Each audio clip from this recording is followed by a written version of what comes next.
Well, good evening and welcome to Tucker Carlson Tonight. Today, as you doubtless heard during immigration talks, President Trump said something that almost every single person in America actually agrees with. An awful lot of immigrants come to this country from other places that aren't very nice. Those places are dangerous, they're dirty, they're corrupt, and they're poor. And that's the main reason those immigrants are trying to come here, and you would too if you live there. President Trump asked why America doesn't receive more immigrants from places you might want to visit on vacation. Why aren't we getting more people from Norway, he said, which by almost any measure, including the UN's measures, is the most developed and richest country in the world.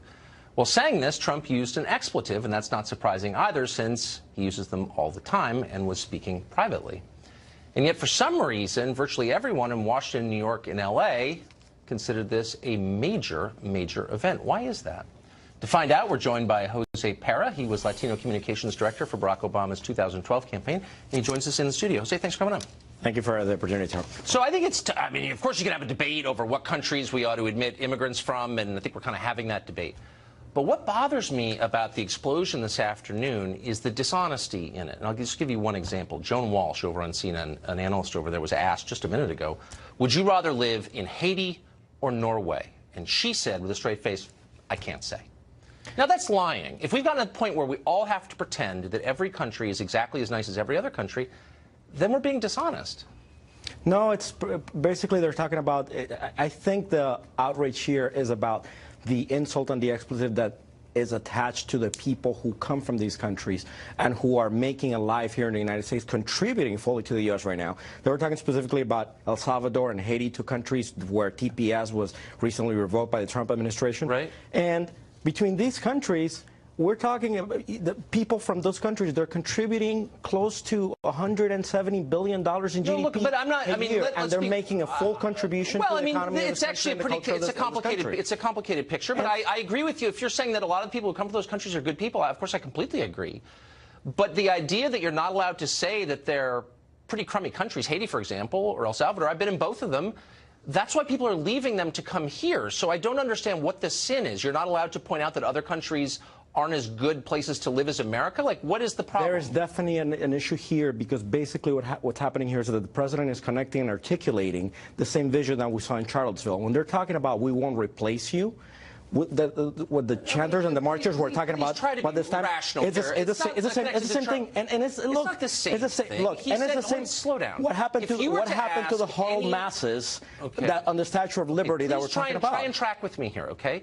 The president, from what we know, and maybe he said other things we don't know about, but what we know, he said these countries are crummy places, okay? They're holes or whatever. He used profanity. But the people who left those countries, some of them rode trains all the way through Mexico or hid in a wheel well of a plane to leave. They would agree with that. So why the outrage? Is it you have to lie and pretend, as Joan Walsh does, that, I don't know, I'd live in Norway or Haiti? Like, we've gotten to a place where nobody can be honest about anything. Do you see the point? Well, first of all, one of the things is that do we apply the same metric to Eastern Europe? We're talking about countries that are not doing too well right now in crime measures and economic measures and other issues. But we seem to be applying this only to countries where there are brown people, such as Haiti and El Salvador. Let's be totally real. We're talking about Norway, like you said yesterday, which again ties back to this social reengineering that they're trying to. I don't want to get all fact-based on you, but Norway is, according to the United Nations. Well, here are some. The United Nations says that Norway is the most developed country in the world. Its sovereign wealth fund, I think, is the biggest in the world because of the oil discoveries offshore there. As you know, it's the richest place in the world, okay? Haiti is the poorest place in the hemisphere and has been for a long time. People are actually staying in this country right now legally because Haiti is so bad, we don't think they should have to return. So if you say Norway is a better place to live and Haiti's kind of a hole, anyone who's been to those countries or has lived in them would agree. But we're jumping up and down. Oh, you can't say that. Why can't you say that? Well, let me tell you something. Most people in Norway, according to most polls, do not want to live under Trump's America right now. That's fine. You're kind of missing the point, because the overwhelming... It's a question about values. Okay. You know, you are attaching this label to people who come from predominantly brown countries, and that is a problem. I don't know why. And that is how decisions on TPS are being made. Okay. No, you know, when you take away legal status, because these people were here legally. Okay, hold on. Can I just ask you again? Let me try to ask you a reasonable from people question. Who are contributing to this country, then you know, are you using the statute or are you using prejudice to make those decisions? Right. Prejudice, racism, white supremacy, fine. But let's get back to it. So Norway, Haiti, I mean... One is the richest country in the world. The other is one of the poorest countries in the world. You think it's immoral to point that out. It's a statement of values. I'm asking you a very simple question. If Haiti isn't such a bad place, why don't we say to the people who are here temporarily in refuge from Haiti, go back, it's great. We don't say that because it's not great. Actually, it's everything the president said it was. It's not an attack on Haitians. It's an acknowledgement that their country is not as nice as other countries. And if you can't even say that out loud without being called a racist by people like you and the morons over on MSNBC, oh, you're then just calling me a moron. I'm not calling you a moron. I'm saying anybody who says that's a racist statement should explain how it is. And you can't. You said it's like Charlottesville. How is it like Charlottesville? Look, we're talking about a predominantly white country. And we're talking about a predominantly African country or people of African descent. And the president... So you're not allowed to say that because of it? How about crime measures, income, corruption? I mean, like, what are you talking about? The president just said a few weeks ago that everybody in Haiti has AIDS, and that's one of the reasons why he wanted to cancel TPS, even though these people are here and they've been vetted, you know, time and time again. I mean, look, no, you do know. No, you know, so I'm when you're attaching all these labels to an entire population of people, that is problematic, especially coming from the leader of the free world. Look, I'm going to speak for myself here when I say, again, I think there are plenty of great people from Haiti, and a lot of people who leave from Haiti do well. I've met a ton of Haitians. There are a lot in Miami. And a lot of them have done well. But the truth is that when people from poor countries, not a measure of their moral stature, but when you come from a poor country, you are likely, much more likely to be poor when you're here. And there's a lot of poverty already here, in case you haven't driven across the country. And so there's a real question about how much more we want to import. I come from a working class family, by the way, so I do know. Then you can't look at me and say that's racist. So, for example, I have the numbers on where our immigrants come from. Last year we had 23,000 immigrants from El Salvador. I'm sure all great people. We had 404 from Norway. So we overwhelmingly give advantage to very poor countries. And it's an honest question, not a racial one. What effect does that have on the poverty rate in this country? I can tell you that, well, this is a free market network, and I would imagine that you follow the basic laws of economics. When you have people creating demand, and when you have people paying into the tax system, like this 23,000 people from the 23,000 number that you just mentioned. From El Salvador. From El Salvador, or the 200,000 who have TPS and the status was just revoked by the administration last week. You are taking that contribution away from the economy. And these people are going to Walmart, they're buying gas, they're buying clothes, Let me ask you they're this, going then. to supermarkets, so let's take a look and they are stimulating local and national economy. So you're speaking in generalizations. And again, I actually admire the president also is speaking in generalizations. Okay, here's some specifics. These are the rates of welfare use by country. These are families that are using at least one welfare program in the United States. From Central and South American immigrants, it's 73%. Can you tell me where that comes from? This is from CIS, Center for Immigration Studies, the people who keep the numbers on this. And then from South Asia, a non-white region, it's 17%. By the way, it's CIS coming from the Tanto Network. Right? I'm not saying that people from South Asia are better than from Central America. I'm just saying there's an economic cost in bringing people over who are more likely to go on public services and who are poorer. That's not a racial attack. It's an economic observation in a country that has a ton of poor people already. And you have no answer for that other than, oh, it's Charlottesville. Well, you're talking about social reengineering, the whole worry here. And that's why they want to do away with family-based migration. Because family-based migration, it's what they consider is leading to the browning of America, and that's the whole issue here. No, that is your fever dream. I'm throwing some actual economic statistics at you that you can't answer, and you're getting back to the black, brown, white thing. And I'm asking I just gave you numbers on the GDP impact from people from El Salvador and from people from Haiti right now. If people from poor countries are much more likely to go on welfare and make less. Doesn't mean they're bad people, but it means the cost of having them here is higher than people from other regions. That's reality. I've seen other studies that actually say that immigrants are no more likely to go on welfare than I would be fascinated to see that study because it doesn't exist. The rate it does exist. No, it doesn't. The rate of American families on using at least one welfare program is 30%. Now, that's higher than immigrants from South Asia, for example. You're absolutely right. But the preponderance of our immigrants, aren't coming from South Asia. They're coming from Latin America. And those rates are really high. And I think we have a right to ask questions about that. But you say it's racist. I can tell you something. Have you heard of the 5-year bar? I don't know what the Well, the 5-year bar is a law that Congress passed that doesn't allow an immigrant, once they regularize their status, to access welfare. So I would like to know, how is it that you're coming up with those numbers when law right now prevents people from using welfare? Right, Unless you're, of course, factoring things such as when you get a scholarship, when you get a scholarship or public education, you know, and public education is actually an investment into the country. Yeah. So if you're considering that, if that's what you're factoring in as welfare, you know, that's really problematic. Right. Okay. So. About half of all immigrants. And you can look up the 5-year bar in the Library of Congress. But let me just speak to the reality rather than the law. The reality law is reality, by the way. Actually, the law is not reality. Yes, and if the law was reality, we wouldn't be having this debate. Yes, I could tell you right now, because I know a lot of people who are not able to access Medicare because of the 5-year bar. About half of all immigrants from El Salvador right now are living at or near the poverty line. Again, doesn't mean they're bad people. It's not an attack on them.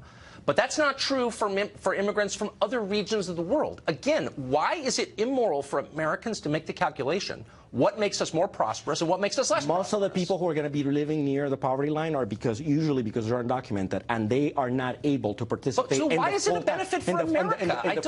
the full-time economy. The people who have been regularized through a program like TPS, you know, there's studies by construction associations around the country how they have moved to supervisory roles. They're well trained and they're producing jobs for other people. And they are generating, contributing. There are plenty of immigrants who are well educated and well trained. Right now, DACA students are contributing $280 billion to the GDP of the country. You don't actually know a lot about these numbers, and you're just yes, I do. Some talk show. Oh yes, I. But let me ask you a theoretical question then, so we don't. You know where it comes from? Of fake numbers. Cato Institute. Right, Cato Institute. Cato Institute and Forbes magazine, which I'm sure you consider that a leftist publication. Right. Okay, let's get to a philosophical question. Do you think it's fair for American citizens who live here to decide who comes on the basis of who will potentially help our country more? In 1965, we changed the laws in this country to be closer to family-based migration because we were using quotas. We were using quotas.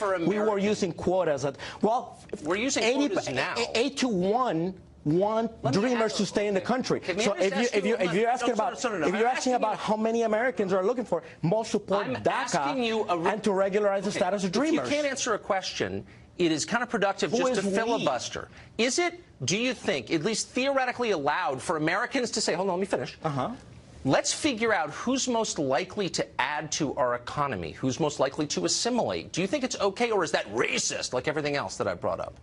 Is that okay to ask that question, or is it racist? Immigrants do assimilate. As a matter of fact, I can tell you. Is it fair for Americans to ask that question? What's good for us? Are we allowed to ask that question, or is that racist? Who is we when you say Americans? Because right now, 86. Well, I don't know. You have to tell me who you define as Americans. How about the majority of the electorate? Well, I can tell you that 86.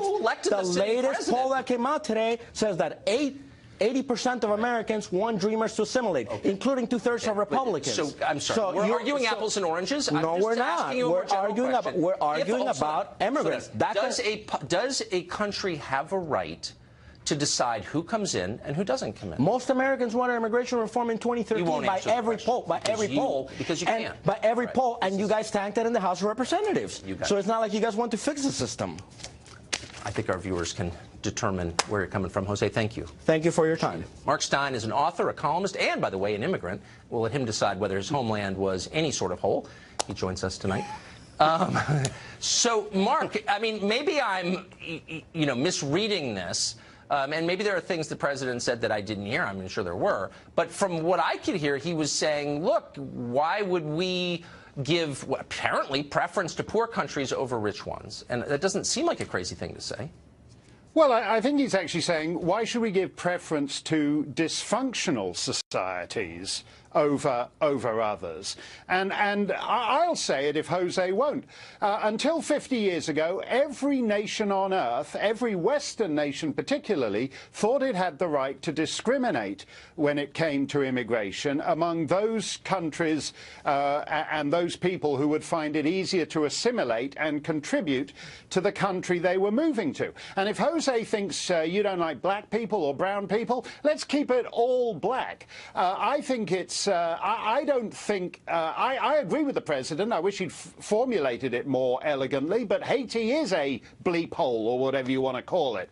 Barbados isn't. St. Kitts isn't. Grenada isn't. St. Lucia isn't. There are distinctions one can make, even within quite small groups of countries. And as to Joan Walsh refusing to say whether she'd rather move to Haiti or Norway, let's not wait for Joan. Let's just look at the existing traffic. There are immigrants all over the world who move to Norway. Nobody voluntarily moves to Haiti. Why is that? Because it's a dysfunctional society, and so are many of the others from which America's present ludicrous immigration system takes newcomers from. So here's my question. So China is the most aggressive colonial power in the world right now, and it's investing all over Africa and all over Latin America and all over the Caribbean, spending $30 billion in Haiti, for example. There's no pressure from Joan Walsh or the American left for the Chinese to absorb immigration from any of those regions at all. They're not denounced as racist for keeping their borders totally closed to everybody. Why is that, I wonder? Well, because China is allowed to advance its own interests. So it's bought, for example, a big ton of bauxites in Jamaica, the bauxite industry in Jamaica. Yes. But it doesn't feel that along with that, it has to import a big bunch of Jamaicans to its country. And that is when people get object to what President Trump says. But it actually makes far more sense than if you look at what Pat Leahy said, who just sent out this eunuch tweet in response, bleating, "That's not who we are." It's not enough, actually, just to say, "That's not who we are." And in fact, that's the response to every one of these so-called problems. That's not who we are. Well, they never actually say who we are. They just say, "That's not who we are." And who we are seems to be devolving down into the people who say, "That's not who we are." Everybody else, China, Haiti, Norway, is allowed to be who we are and act as a nation in its own national interests, including on immigration policy. Yeah, well, I think China could use a little more diversity, so we'll be pushing for that in future weeks. Thanks a lot, Mark. Yeah, appreciate it. Exactly.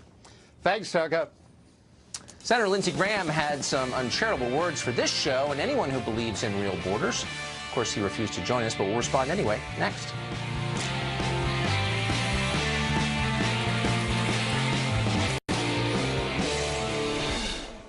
Well, a couple of nights ago, the show was critical of President Trump's public immigration summit with congressional leaders, where the president indicated he was willing to step back from DACA negotiations personally and sign whatever deal that lawmakers agreed on. Senator Lindsey Graham was pleased with it, though. Watch. I think the president did a fabulous job of talking about this problem. He did it in a smart way, in a compassionate way. And, his job is not to sell books. His job is not to carry a TV show. His job is to solve problems, and he's got to work with Democrats. And I was proud of my president yesterday. Selling books. As if we could ever rival Senator Lindsey Graham for cynicism. We never could. And for the record, we never say anything on this program we don't sincerely believe. Can Lindsey Graham say the same? Chris Kobach is Secretary of State for Kansas, and he joins us tonight. Mr. Kobach, thanks for coming on. My pleasure. Thanks for having me.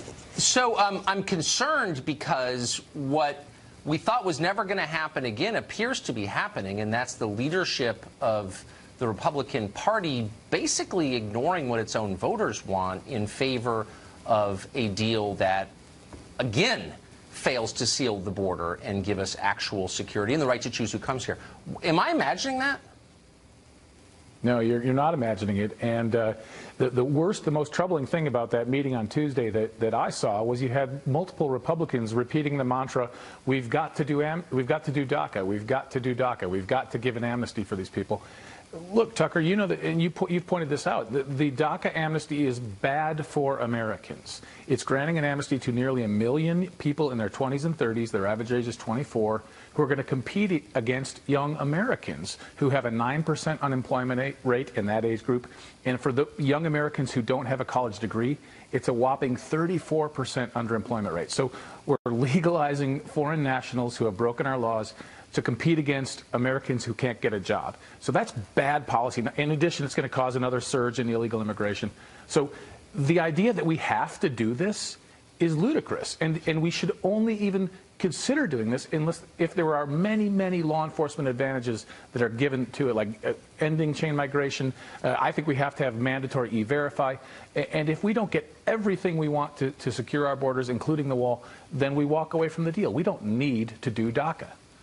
And not only do it, but put it right to the very top of the list of priorities of the U.S. Congress. Before everything, before the opioid crisis that's literally shortening the life expectancy of middle America, we need to do this. I feel sorry for some of the DACA recipients, for sure. I'm not attacking them.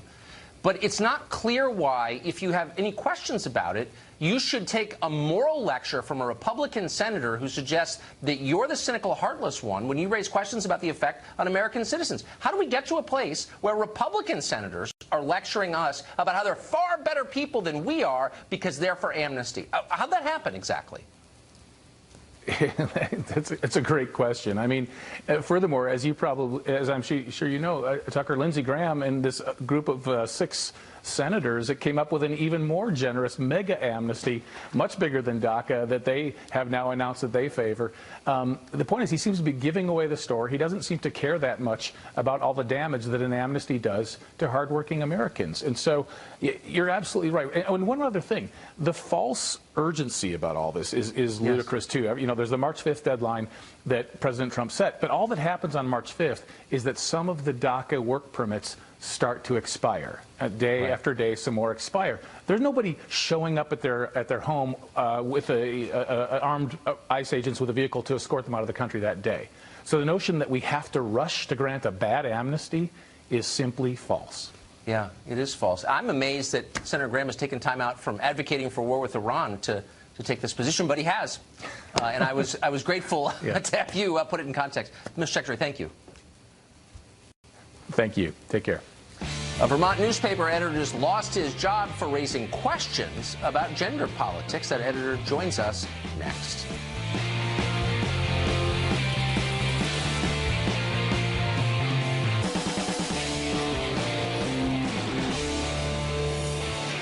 It's increasingly clear that corporate America is now the left's ideological enforcer. It couldn't be clearer, and it's not just happening in Silicon Valley. Until this week, Dennis Finley was an editor at the Burlington Free Press in Vermont, but the Gannett media giant unceremoniously fired him this Tuesday after he tweeted questions about a Vermont proposal to create a third gender option for driver's licenses. Why'd they do that? Well, Dennis Finley joins us tonight to answer that question. Dennis, thanks for coming on. Thanks, Tucker. Thanks for having me. So the reason I want to talk to you is I was sincerely, I'm not just saying this rhetorically, a little bit confused by your firing, since you didn't attack transgendered people. You didn't even attack the idea of a third sex on the driver's licenses from the tweets that I saw. But you asked questions to somebody else on Twitter. I didn't understand how that was out of bounds. Well, I believe, Tucker, it was out of bounds because I didn't agree with it. I think it's as simple as that. There's a powerful contingent of speech police out there. This is an extremely liberal state, progressive state, and I kind of galvanized them unwittingly, and it went on and on all through the weekend, and they didn't want to stop until they had my head on a platter, and they finally got it on Monday evening. But you say Vermont is liberal, but there's nothing liberal about taking a man's livelihood away because you disagree with him. That's not liberal. That's something else. Well, you'd have to ask them, but I think they think it's a feather in their cap anytime they can get rid of somebody who disagrees with them. I think that's what's going on here. But you're a journalist and have been for a long time, and isn't a kind of key tenet of journalism that you get to say what you think is true? The truth is a defense.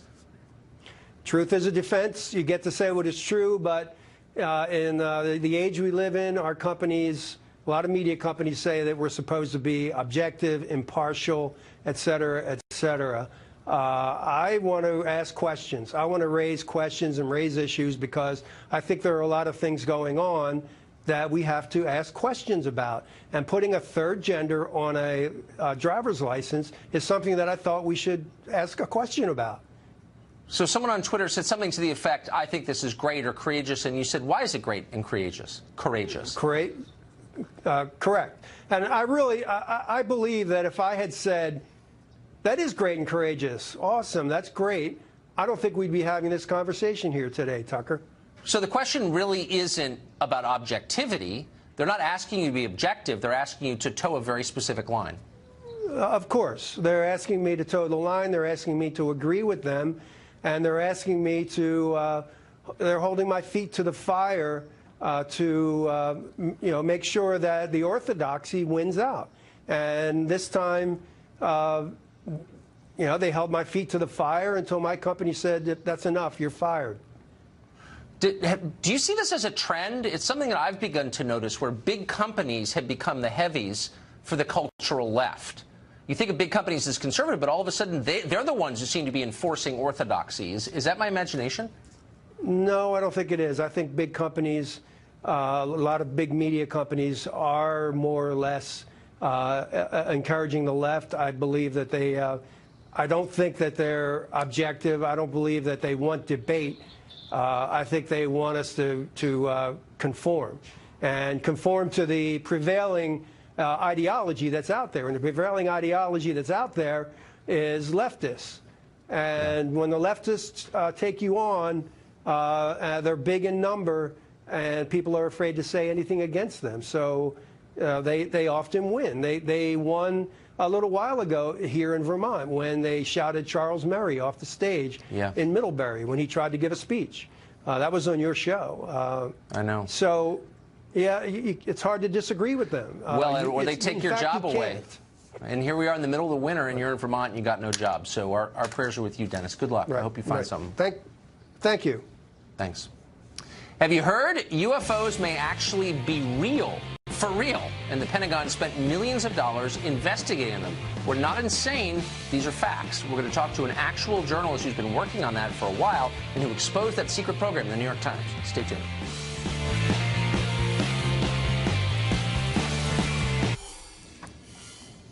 Well, you may not have heard about this, since apparently it's not a big news story somehow, but UFOs turn out to be real. We're not kidding. Recently, the New York Times profiled a secret $22 million Pentagon program that investigated unidentified flying objects. Doesn't mean they're from outer space, but they're not identified, and they're flying, and they're objects. The program wasn't bogus. Investigators found multiple aircraft encounters they could not explain, and they've even been storing metal alloy recovered from the vicinity of these encounters. Leslie Kean wrote about this in the New York Times, that piece in question, and she also wrote a book called UFO Generals, Pilots, and Government Officials Go on the Record.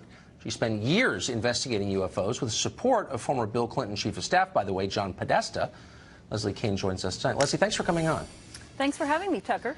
So that piece, I think, vindicated a lot of work that you've been doing for an awfully long time, and certainly got my attention, and I've stopped making fun of people like you and started paying attention. This seems like a huge story. So I know that it's vast and hard to sum up, but if you could just briskly tell us what we think we know about these sightings.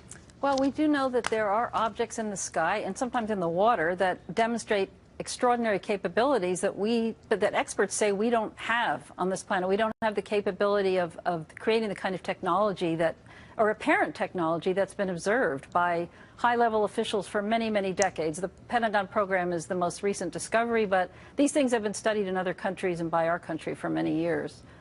So what percentage of these sightings are we sure are not weather phenomena or experimental aircraft? Well, that's a really good question, because most sightings of UFOs that just people report are identifiable. I mean, we're talking about maybe 5 to 10% of all the sightings that are called in are not explainable. And the ones that are really of interest are the ones reported by military pilots, by commercial pilots, by trained observers, multiple witnesses, ones that are caught on radar, events that have a lot of data to support them and involve very, very credible people. So I guess what bothers me most about this story is how clearly people who should have been following up and paying attention haven't been. And the case that sticks with me, November 7th, I think, 2006, at Chicago O'Hare Airport, 4:15 in the afternoon, gate C-25, I believe. The pilot of the plane waiting to depart to Charlotte looks up, and there is a saucer hovering not that far over the plane. People in the tower see it. Other pilots see it. Dozens of people see it. It's real, and the FAA refuses to investigate. How could that be? I know, it's shocking. It's absolutely shocking to me. I mean, they refuse to investigate, I think, because I mean, who knows what the bigger reason probably is that they can't explain these things, and they just don't want, they don't want to deal with them. It might frighten people. They don't have enough information. They don't like to say, well, there's something hovering above an airport, but we don't know what it was. So basically, they will come up with other explanations for it, such as that it was a weather phenomenon. That's what the FAA said about O'Hare, which is really an insult to the pilots who witnessed this thing and many other observers who know that it wasn't weather. I mean, it was a metallic-looking disc-shaped object that hovered over as you said, hovered over a terminal, gate C-17 for about 5 minutes, and then it shot straight up through the clouds. This was an incredible aspect of the thing. It was hovering below a cloud bank, and all of a sudden it just shot straight up really fast through the cloud bank and cut a hole in it. So there was like a cookie-cutter clean hole in the clouds. You could look up and see the blue on the other side. And, as far as anybody knows, as far as I know, and from what I've been told, we don't have machines in the sky that can do things like that. But I mean, this is not a potato field in Maine in the 1950s at 3 in the morning. This is Chicago O'Hare, one of the busiest airports in the world, in the middle of the day, in front of sober witnesses, including pilots and the control tower. And the FAA says we're not that interested. Like, how could that be? Yeah, I know. I mean, it's very bad. I appreciate how baffled you are, Tucker, because I'm baffled too. And you can imagine that the witnesses involved with this, it's an insult to them. I mean, there are many witnesses, and we're talking about military people, high-level people in the Air Force, the Navy, the other military commercial pilots who are just told that we're not interested in what they saw. And it's very difficult for a lot of them because they're patriotic people.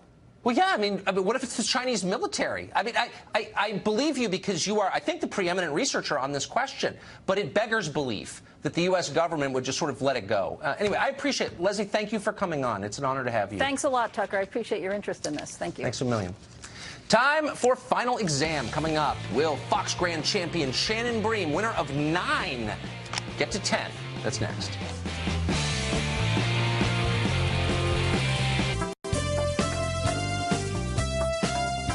Well, your prayers have been answered. It's time now for Final Exam, where we see which news professionals have been paying attention to the news. We do that by pitting them against one another in a best-of-5 news quiz.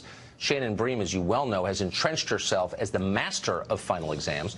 Last week, she completed a full Brady Bunch, beating Chris Stirewalt to run her record to 9-0. Tonight, she goes for her 10th straight win against America's news headquarters host, Leland Vittert, a man famous for his news acuity.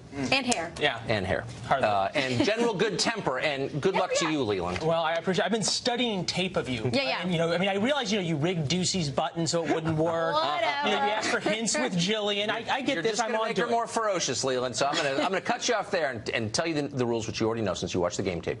Hands on buzzers. I ask the questions. The first one to buzz in gets to answer that question. You have to wait till I finish asking it in order to answer.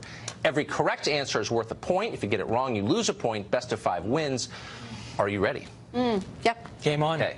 First one is a multiple choice question. Democrats are urging Oprah to run for president. Donald Trump was asked about this. His response, was it A, she's no stable genius, she ought to stick to TV, B, Oprah is a total tremendous loser, sad exclamation point, or is it C, I like Oprah, I don't think she's going to run? Leland Vittert. C. C. To the tape. Oprah would be a lot of fun. I like Oprah. I don't think she's going to run. Again, Wow. oh, come on. This is so trying to psych me out. Come on, this is so trying to psych me out. Yeah, you join a long list of people who began in pole position. I know how this is going. You got it. And then fell. Congratulations on getting there. Congratulations. All right, let's You only say you wanted do the on question 2. Another multiple choice. The president just unveiled his latest nickname, this time for Senator Dianne Feinstein of California. What was that nickname? Was it A, Sleepy Diane, B, Sneaky Diane, C, Swampy Diane? Leland Vittert. I'm going with sneaky. Sneaky Diane, not Swampy, Sneaky, not Sleepy. Roll tape. We do have this tweet last hour. What was it, 20 minutes ago? The fact that Sneaky Dianne Feinstein, here we go. Look out, Sloppy Steve. Sneaky Dianne Feinstein. She's trying to lull me. I know. Wow. No, I mean, okay, this is without precedent, but she is trying to lull you. I agree with that.